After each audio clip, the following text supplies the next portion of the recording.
Episode 3, the final episode, The Rise of Ugonna. Ugonna ran through the dense forest under the cover of night, his breath ragged and his legs trembling with exhaustion. The distant shouts of Obidike's soldiers grew faint behind him, but he knew they wouldn't stop hunting him.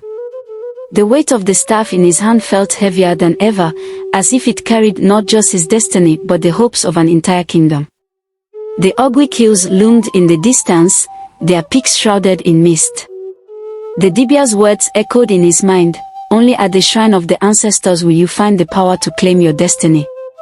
With renewed determination, he pushed forward, knowing the fate of Obidike rested on his shoulders. By dawn, Ugonna reached the foot of the Ugonna hills. The climb ahead was steep and treacherous, with jagged rocks and overgrown paths. As he ascended, he felt an unexplainable force guiding him, urging him onward despite the fatigue that gnawed at his body.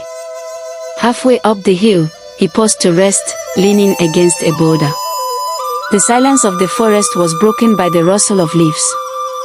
Startled, Ugonna gripped the staff tightly and turned to face the source of the noise. A young warrior emerged from the shadows, sword drawn. It was the same figure who had been trailing him since the forest. The warrior's face was stern, but his eyes held a flicker of uncertainty. "Stop running," the warrior said. "You don't stand a chance. Surrender now, and I might spare your life." Ugonna squared his shoulders, summoning every ounce of courage he had. "I don't want to fight you," he said. "But I won't surrender. I have a destiny to fulfill." The warrior smirked. "Destiny? You're just a boy with a stolen staff. The throne belongs to King Obidike." With a sudden burst of speed, the warrior lunged at Ugonna. The staff glowed faintly as Ugonna raised it to block the attack. Sparks flew as the sword clashed against the enchanted staff.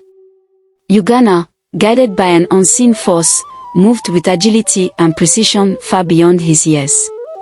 The battle was fierce, but Ugonna refused to back down.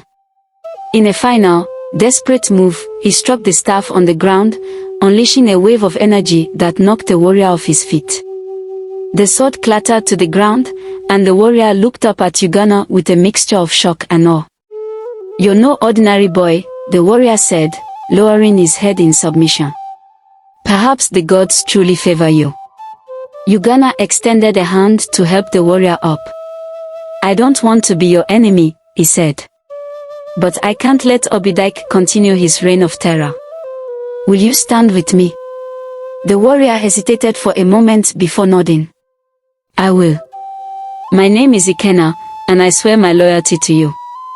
Together, Ugonna and Ugonna climbed the remaining distance to the shrine of the ancestors. The entrance to the shrine was a grand archway carved into the mountain, adorned with intricate Nsibidi symbols that seemed to pulse with life. As they stepped inside, the air grew thick with an otherworldly presence. The walls of the cave were lined with glowing carvings of ancient kings and queens, their faces etched with wisdom and strength. At the center of the shrine stood an altar, its surface inlaid with gold and gemstones. Ugonna approached the altar hesitantly, the staff glowing brighter with each step. As he placed it on the altar, the ground trembled, and a booming voice filled the cave. "Ugonna, son of Ifediora, you have come to claim your birthright," the voice said.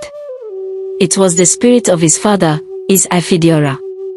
Ugonna fell to his knees, tears streaming down his face. "Father, I don't know if I'm ready. I'm just a boy." "You are more than that," the spirit replied. "You carry the blood of kings and the courage of our ancestors. The staff you bear is a symbol of your destiny, but true strength lies within you. Do you have the will to fight for your people?" Ugonna took a deep breath, his resolve hardening. "I do, Father. I will not let Obidike destroy our kingdom." The spirit's voice grew softer.